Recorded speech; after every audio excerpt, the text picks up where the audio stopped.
Good morning, magandang umaga, magandang gabi, magandang hapon.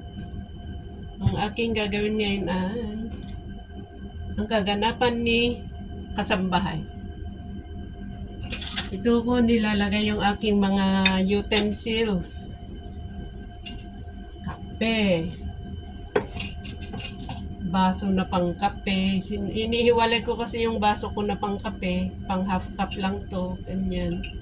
Ganyan. Oh. Para hindi ako makadami. May butter dito, may maintenance, ganyan. So, tayo ay kakain ng itlog. With toasted bread. Ano ko bakit ang ano naman yan, na sobrahan ng toast. Itong balat ng itlog, yung at least naluto na, iniipon ko, ay hindi ko tinatapon, ilalagay ko doon sa ano, sa hahalo ko doon sa lupa ng aking halaman doon sa rooftop para magka-calcium yung ano, halaman. Yan, tabi natin. Tapos ano pa ba, ay may ano, okay. Yan.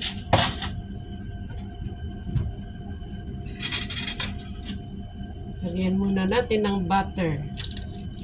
Butter.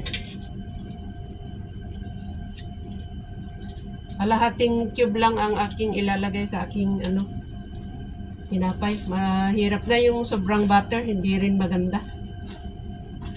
Paminsan-minsan pati.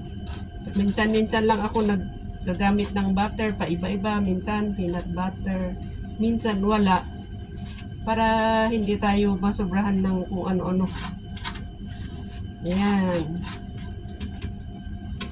Ganyan. Tapos, pila tayo ng ating kape. Ay, mayroon pala akong hinati dito na kape. 3-in-1 tayo ngayon. 3-in-1. Paiba-iba din yung huwag tayong mag-stick sa isang klase ng ano.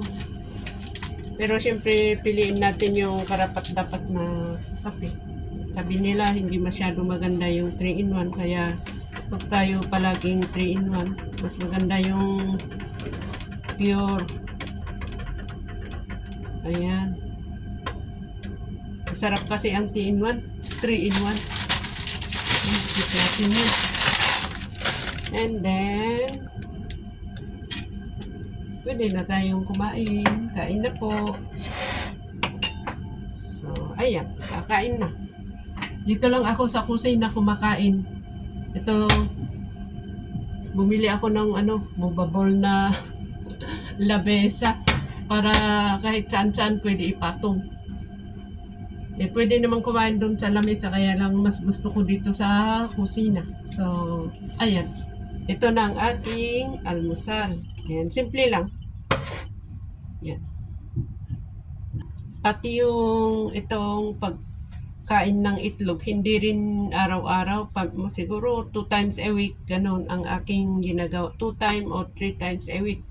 Kasi, syempre, para balance ba? Hindi yung palagi-palagi na yun ang nasa loob ng ating katawan. So, let's eat na!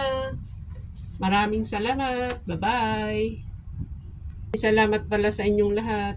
Kayong mga sumusuport sa aking simple channel or munting channel. So, bye-bye ang lola nyo! Bye-bye!